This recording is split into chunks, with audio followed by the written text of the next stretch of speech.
Welcome to Om on the Range, where we share the practice of meditation, the wisdom of Western Buddhism, and the refuge of our community. Whether you are new to meditation or a longtime practitioner, committed or curious, this offering is here to share solutions, stories, and support. Happiness and better health are available to everyone. It just takes practice. This is Om on the Range. Welcome to Om on the Range, episode number 45. I am the self-appointed trail boss for this here presentation. My name is Whit, and I am glad as always to be here.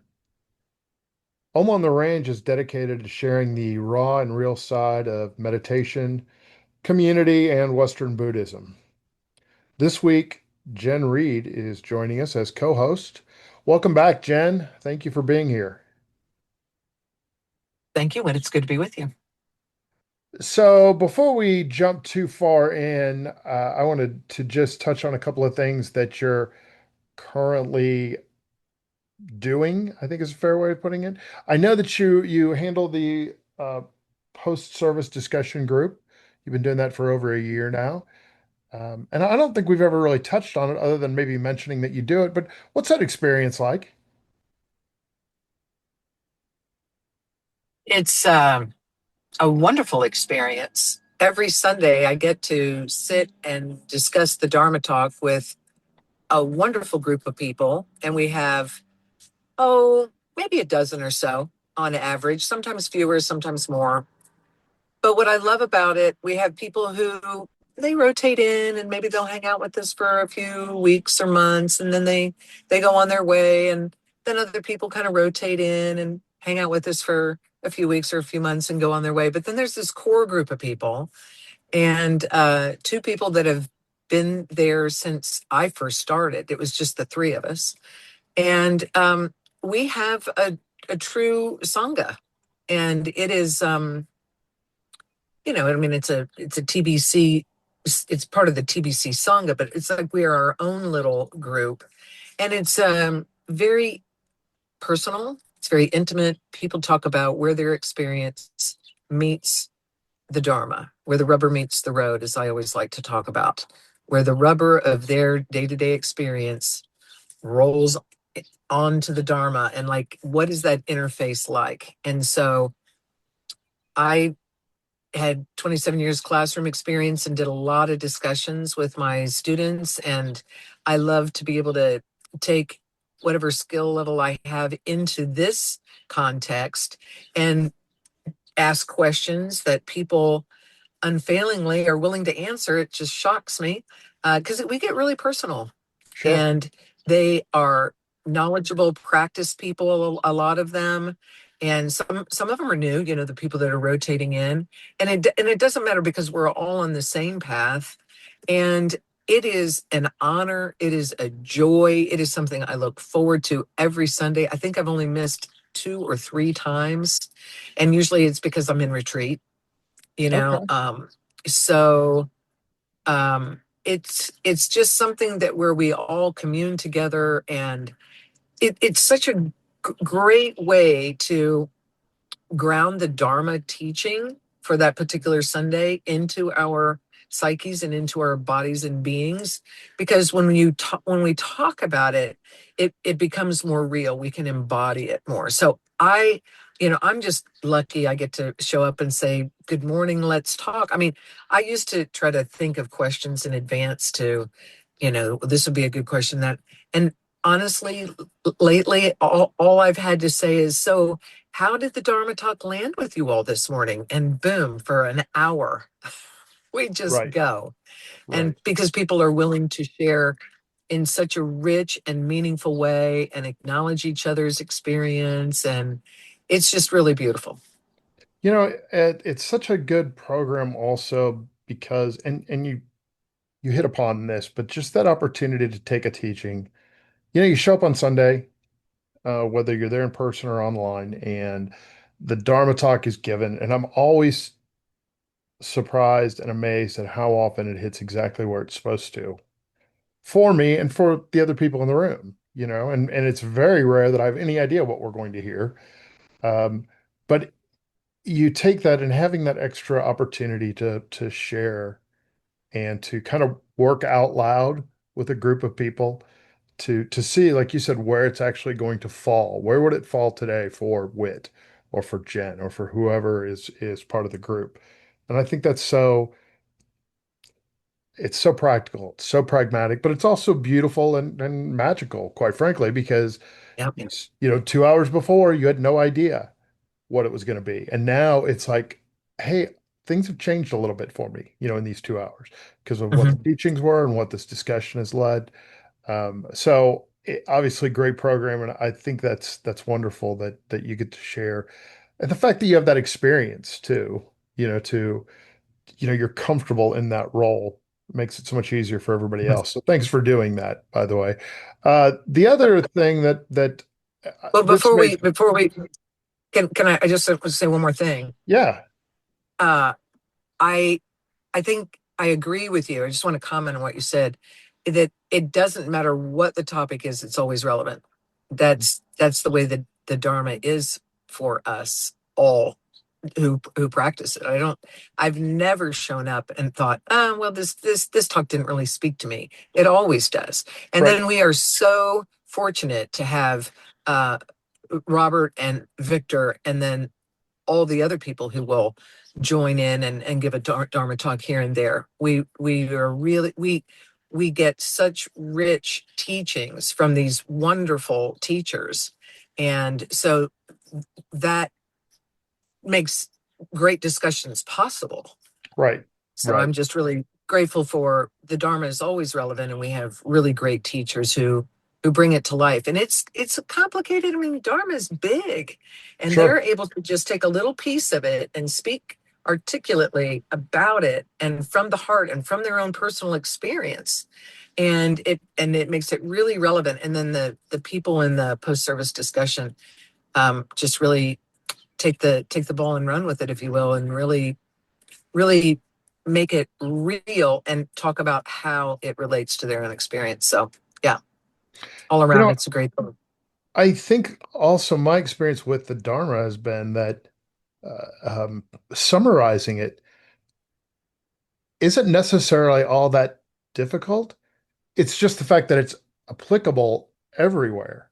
And so not only is it relevant to everything that's going on at all times and every moment for everyone, but once you start to realize that, it's almost like if you don't see the Dharma in a situation, that's where your blind spot is. That's where you need to be a little more aware and a little more open.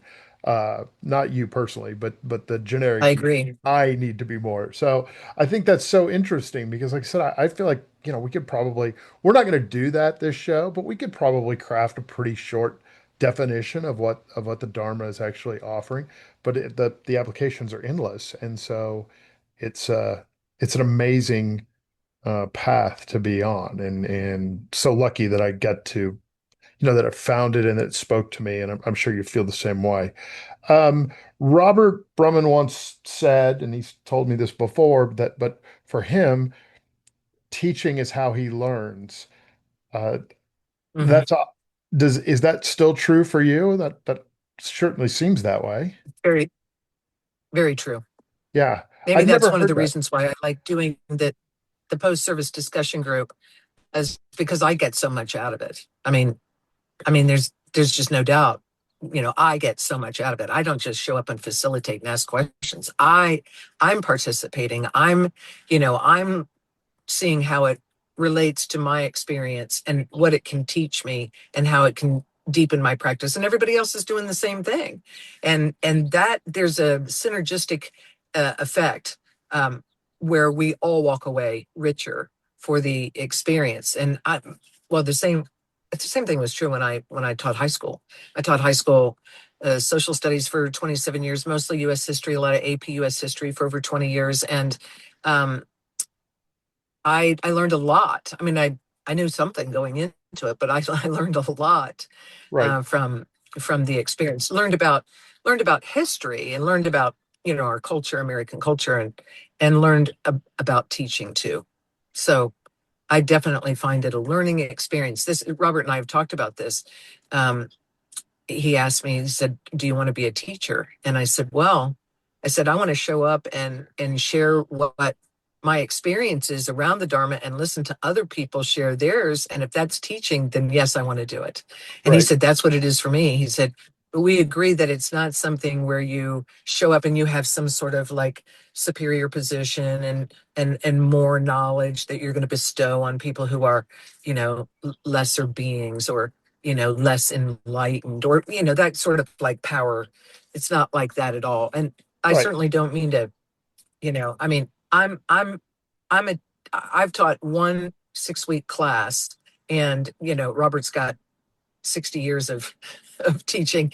um so we're not on the same level. I don't but we do sort of approach teaching the same way. We're there to learn. Sure. Sure. And when he said that, it dawned on me that that also speaks to me. I am not, I do not have a teacher's background, but I do have a background where I show up and meet people and learn about what they do and then try to craft a solution. And it's never been about right or wrong or showing off what I know. It's just been about, hey, this looks like it would work for both of us. Let's do that. Let's continue on. And that's kind of true also with this podcast. It's been so incredibly educational and it's been very uplifting, and you get to know great people and you get to work with great people, and again, just as we talk, my practice gets stronger, it gets deeper, it gets uh, not more interesting, although that's probably true, but it's just been a great way. And it was really helpful to me to hear that phrase from Robert because I never really thought about that. I've always lived with that idea that the teacher was in a position of power. And, there's really no hierarchy certainly not in Western Buddhism. Um, and there's really not much in traditional Buddhism, really. So that's one of the real draws because I don't know that you can have a hierarchy and apply it to a spiritual practice and keep it pure. Well, Ego it's immediately comes interesting in. because I think that when I when I I just taught a 6 weeks class as a practicum requirement for a course that I'm enrolled in called the Mindfulness Meditation Teacher Certification Program. And so it was designed for beginners, people who are new to the practice. And so to start out with what is mindfulness, I had to really think about it. And of course, I looked at books and on the internet, and I found this definition, and I'm forgetting who originated the definition. It's not John Kabat-Zinn. It's not Jack Cornfield. I apologize for not being able to reference the person who coined the phrase or came up with the definition. But the definition is this: that mindfulness is paying attention on purpose in the moment without judgment. And when you boil it down to something that simple, at that point we're all on the same path. So there's Right, no hierarchy because we're all just doing that. And we right, can talk endlessly about what that means and how you do it and how you get there. Um, and but we're all on the same path. So to me, that's why there's no hierarchy, because we're all just doing the same thing. right, We're all just, these spiritual beings having a human experience and trying to navigate that. right. I also think it's telling that some of the best known teachers are consistent with their message about how important it is to keep a beginner's mind as you Yes. practice. And whatever you think beginner's mind might be or where it falls into play in this, I just think it's such a good clue as to the importance of divorcing this entire practice from ego. That spiritual is Right. on one side and ego and want and judging is on the other. And as long as you can keep working towards the right side, you're going to have more freedom and more happiness. But Absolutely. but I've yeah, I've come up with a paradigm that helps me. I talk about two planets and I go back and forth between the two. And sometimes I live on planet what should be, and sometimes I live on planet what is. And when I'm Hmm. on planet what should be, I'm living in the world of what should be and what shouldn't be, and what is Yeah. right and what is wrong, and what is good and what is bad, and what should be different, and one up and one down, and I can get lost in a lot of thought and conversation in my head where I'm kind of rambling and sometimes, just firing off about this is really wrong because blah blah blah and this shouldn't be happening, get on my high horse, and just kind of go off, you Hmm. know, and then I catch myself, and it used to be important to me. It's like, yeah, but I'm right about this, and people need to understand, and people need to understand me, and this is not the way the world should be. And it's exhausting. And Yes. I never win. Right. It doesn't really change anything. And so the practice has taught me to live on planet what is, where I just, this is our practice. We just shift over to this other planet where we allow what is to be without judgment. Doesn't mean we agree with it, doesn't mean we like it, doesn't mean we can't work for change. Right. Doesn't mean we can't, be politically active and go march and carry signs and give money and write letters and make phone calls and be the change we wish to see in the world, but minus the fist pumping in the air, righteous anger and resentment and emotionalism and reactivity. So, Planet What Should Be is, for me, all about reactivity. And Hmm. Planet What is all about equanimity. Hmm. I see And that. I transport back and forth. And even though I might feel like I'm right about something, and in my mind I'm going, well, of course I am. It's obvious that I'm right about this, but that is such a small world to live in. Sure. But if I transport to Planet What is, it is infinitely more spacious. That's where I found my peace. That's where I can grow and reside in my ground of being, my authentic self, my Buddha nature, like that. So that is how I've been framing the path lately. One paradigm. Um, Sherry Huber wrote in her book The Key that should is the stick we use to beat ourselves. And that always stuck with me.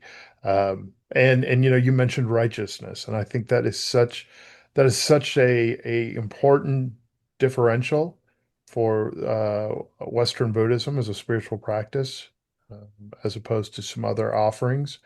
And I think it's really hard for those of us who grew up in Western culture to separate that. It takes some time to understand that we're not going to judge, and that there's not a set of rules that you have to follow. There's not levels that we have to hit.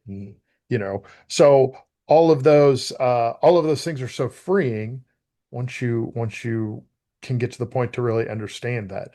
Um, but it takes practice, right? You got to build some space. There's no shortcuts.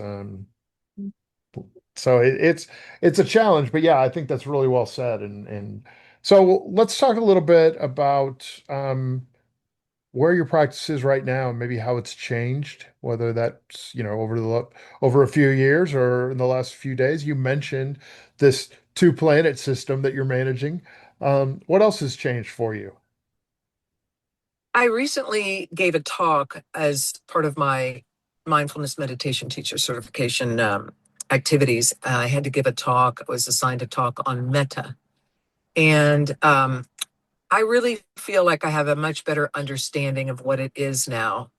And so that's been my newest insight. I could do metta, which is, of course, for people who may not be familiar with the term, it translates to loving kindness, um, unconditional benevolence, friendliness, just coming from that sort of open, loving, kind, friendly space. And when we practice metta at Temple Buddhist Center, we will have a little meditation. May you be at peace. May you be happy. May you be well. May you be at ease. And then we extend it to somebody that we're close to, and extend it to somebody who's an acquaintance, and extend it to somebody who's a difficult person in our lives, and then ultimately extend it to everybody in the world. And, you know, I I would hit a wall. Like I could do some people to some extent, and some people, to a full extent with a full heart. But sometimes I would get stuck on the difficult people. And I understand why maybe some other people struggle with the idea of metta. It's like, but these people who have are difficult in my life have hurt me. Right. And so, how do I extend this loving kindness toward people who have hurt me? I just didn't understand how to do it. And what I've learned is that, of course, it has nothing to do with thinking that their behavior was okay. It Hmm. doesn't mean, oh, it doesn't matter that you did this, or it doesn't matter that you did that. It's not about excusing bad behavior. It's not about tolerating bad behavior. That I can say no to somebody's behavior toward me and say, I'm not going to engage in this. I'm not going to have a relationship or spend time together if you behave that way. And so we'll part ways. And I wish you well. I wish you all the best. And so it's about growing the context for my life, for my ground of being. We refer to this in lots of different metaphors, being in the ocean rather than being engaged in fighting the waves. That Okay. that our ground of being is as large as the ocean, and the turmoil that happens is just wave activity. It's just a little storm on the surface. And what I used to do is, in reactivity and being right and being defensive, is I would be like a fish in the ocean, mad at the waves. So I would jump out of the ocean and flop around on the shore because I was mad about the wave. But I'd taken myself out of my authentic being. I've taken myself out of my home. I've abandoned myself by becoming reactive. And so now I've learned that what metta really is about not jumping out of the ocean and being right. Metta isn't about ignoring the wave or saying they don't exist in denial, but swimming away from the wave, not in running away or aversion, but just making a mindful choice. I'm just going to go deep. I'm Right. just going to go deep in the ocean and find my peace. So it's something that somebody in the Sangha talked about repeatedly, is about self-abandonment, and taking myself out of my true nature, my true center, only hurts me, Right. And so Right. it's extending metta is a way of grounding myself. Sorry, I'm mixing my metaphors. Grounding myself in the ocean, deepening my presence in the ocean, and not abandoning myself and jumping out of the ocean. And it's become, you know um sometimes I'm learned that we practice metta in order to get back into the ocean and get into the depth of it, and to stop fighting the waves on the surface with reactivity. And so I see that metta is something that I can use as a tool to get to equanimity, to get to the deeper parts of the ocean, to live on planet what is. It's a portal. I'm using a lot of metaphors, but to transport from planet what should be to planet what is. Metta is a transport. It's a transport to equanimity. And if we just keep practicing it, we can get to this spacious place where, we can see the causes and conditions of what made people do what they do in the first place, and have more tolerance and more patience and more understanding. And then from there, I can be more loving. And at the end of the day, it's not about being a good person. It's not about what I should be. It's about freedom. It's about freedom from reactivity. It's about freedom from self-righteousness and defensiveness and all of that turmoil. And Right. so that's what I've been really understanding better is the whole practice of metta. The other thing with meta is that initially, especially when you're trying to work with people that you have found to be difficult, whatever that means, you have to kind of work through that. And you mentioned this, that the we're not we're not sending loving kindness because we're good people and that's what good people do.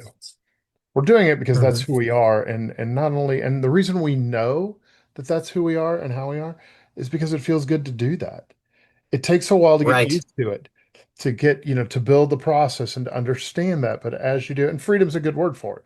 But as you do it, you don't have to build your own suffering. You can cut into that and just say, it would be better. It's the most powerful weapon I have, frankly. I'm the samurai that's got I don't have a sword, but I have a flower that is really pretty lovely. And that's what I'm going to weld is this tool, this weapon of loving kindness, because that's who I am and it makes me feel better. And if it makes other people feel better, great. But that's kind of up to them. It's really not up to it's not so much the people that we're dealing with, it's us. And I think it's so funny how when we're loving and kind and understanding and supportive of ourselves, we can be all those things for everyone because it grows, Yes. not naturally spreads. And ultimately that I think is the intention behind meta. We learn that we don't have to get hooked by all the different ways that people are and things that press our buttons and hook us. It's like instead of Teflon, or sorry, instead of Velcro on my being, I've got Teflon. I'm not hooked as much.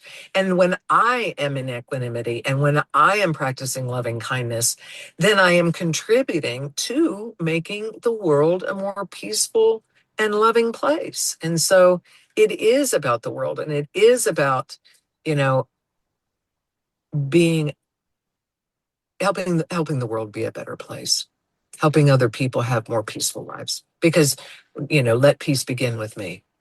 Right, right. I think it's interesting also to look about and see how the general public views and utilizes meta as a term. It's gained popularity, like a lot of the things that we've talked about, and maybe it's just a byproduct of people being more interested in meditation and more interested in mindfulness and Western Buddhism. But there's also some people that don't practice, that don't really have the space or the real interest, who have kind of adopted it as a marketing term.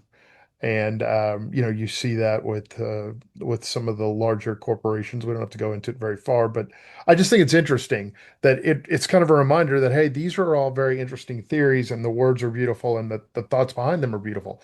But if you don't practice, you never really understand and can see the connectivity of all of it.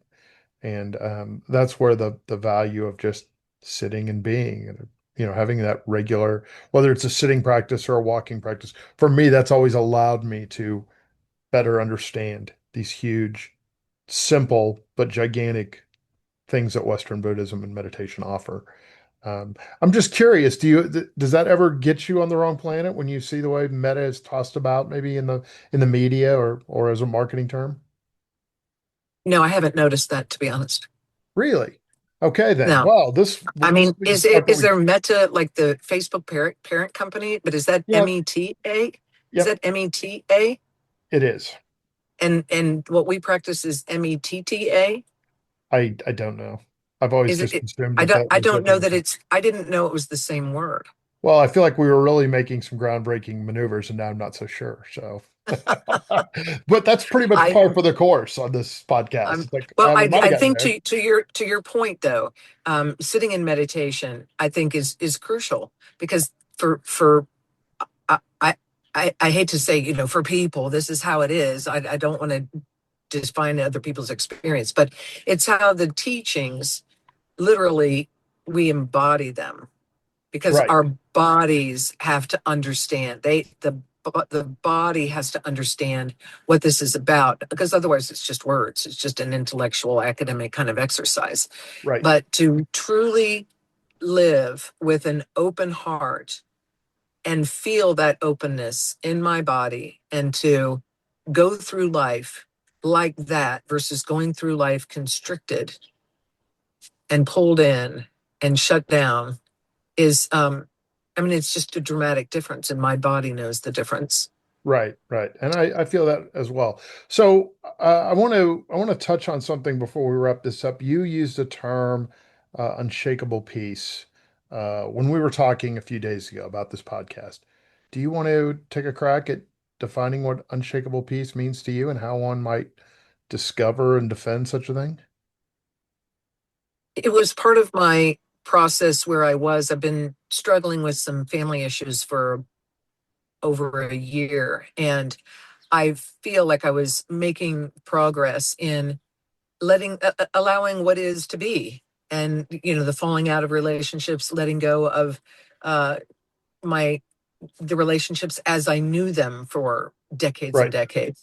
And so, like I said in Sangha, one woman in particular, would talk consistently about um, self abandonment, and when I get reactive, I fall into self abandonment, like I'm the fish jumping out of the ocean. And so, as I was becoming more aware of that, another term that she used was non negotiable. It's non negotiable now that I'm not going to go into reactivity. Sometimes I can't help it and then I have to reel myself back. But it is non-negotiable that I'm not going to live there. That's not where I'm choosing to live. And so this retreat, and it was Tueri Sala was the leader in an insight meditation. I think she's in Seattle. And so it was just 3 days, and so it was short, but the unshakable peace was a continuation of that path, that where it's non-negotiable, I'm not going to move into reactivity, reel myself back immediately when I catch myself. And so this unshakable peace just sort of seemed to meet me where I was. Like we were saying earlier, the Dharma always shows up right where we are. And so this is about, she had a 3-step process where you go into, the word that she used was seclusion, body seclusion, where it's kind of like you go into a place where you're not at the effect of your senses. Yeah. You just want to go, it was sort of withdraw into a non-sensory kind of deep place. And then there was uh, mind exclusion of the mind, which is, getting out of the monkey brain and getting out of the constant chatter and just go into um, no chatter to the extent that you can. And then it was spiritual seclusion. And what she and I hope I'm representing what she taught accurately. This is what my takeaway was. Spiritual seclusion was about creating that larger canvas, that can hold it all, that grounding ourselves in the ocean that is a big enough space to hold it all. As Pema Chodron said, we are as the sky, and we are large enough to hold all of the storms. That is spiritual seclusion. That was the word that she used over and over. And it's helpful because then I can go into a space in my practice where I'm not reacting to anybody or anything. I'm in seclusion. Okay. So it helped me grow my ground of being and feel more comfortable in the saddle, as it Yeah. were. Nice. Since we're in Nice. Ohm on the range, Right, I'm sitting right. a little more securely and tall in the saddle. By the way, I don't know that you're ever going to live down grounded in the ocean. That may show up on a t-shirt pretty quickly. Well, it's part of the practice. I recognize, I allow, I investigate, I nurture myself for saying, I mix Right. my No, and it metaphor. makes perfect sense. I don't mean to make fun. I mean it is Well, funny, it but it's helps. a It helps me beautiful analogy. understand, Yeah, yeah. Well, Jen, and you thank you can so tease much. me about it. And yeah, that's my Feel role in free. this. Jen, thank you so much for co-hosting again. It's always wonderful having you on, and I can't thank you enough for your wisdom and just your candor. So thank you. You're very welcome, and thank you for the opportunity. And it's always good to be with you. And I love our conversations. Thank you. And I want to thank all of our listeners who have joined us for episode number 45 of Om on the Range. Just a reminder that you can find us on Spotify and YouTube, as well as the TBC website. You can also leave comments on those platforms, or if you'd like, you can email us at omontherange@gmail.com. This is Whit and Jen signing off from episode number 45, wishing you happy trails. Thanks to our On the Range production team for making this program possible, and to Mr. Brad Athey for composing and performing the original music.